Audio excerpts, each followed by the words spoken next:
کراچی میں جو کہا گیا کہ ہم کام نہیں کر رہے ہیں، تو میں جس طرح میں نے کہا کہ میں کوشش کروں گا فوکس اس میں کراچی پہ کروں. تو لوکل گورنمنٹ ڈپارٹمنٹ کے لیے جو ٹوٹل ایلوکیشن ہے وہ 131.9 ارب روپے 131.9 بلین روپیز. اس کا بریک اپ میں آپ کو دے دیتا ہوں.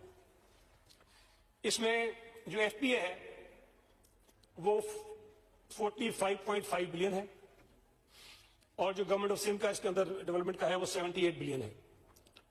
78 پلس 8.2 کر لیجئے، وہ جو میگا پروجیکٹ ہمارا ہے اس کی الگ ایلوکیشن ہوتی ہے تو وہ اس کے اندر شامل کر لیں آپ، تو 86 پوائنٹ کچھ بن جاتا ہے. اب سر یہ سننے کی بات ہے کہ یہ ٹوٹل ایلوکیشنز 131.9 بلین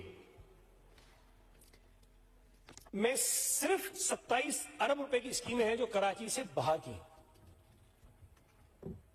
تو ان 131 یا تقریباً 132 ارب روپے سے 104.5 ارب روپے صرف اور صرف کراچی کے لیے. صرف لوکل گورنمنٹ ڈپارٹمنٹ کا بتا رہا ہوں آپ کو، باقی ڈپارٹمنٹ الگ ہے، ہیلتھ الگ ہوگا، ایجوکیشن الگ ہوگا، باقی ڈپارٹمنٹ الگ ہوگا. صرف بلدیاتی محکمہ بلدیات کی جانب سے 104 ارب روپے رکھے گئے.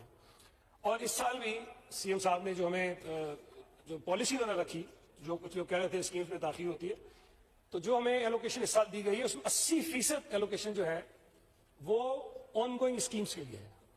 آن گوئنگ جو ہماری اسکیمز ہیں اس کے لیے 80% رکھی گئی ہے. کراچی سندھ کا وہ واحد شہر ہے جہاں کراچی میگا پروجیکٹ کے نام سے ایک پروجیکٹ ہوتا ہے، اور اس پروجیکٹ کی خاصیت یہ ہوتی ہے جو سی ایم صاحب نے آج سے کچھ برس پہلے، غالباً 5-6-7 برس پہلے شروع کیا تھا.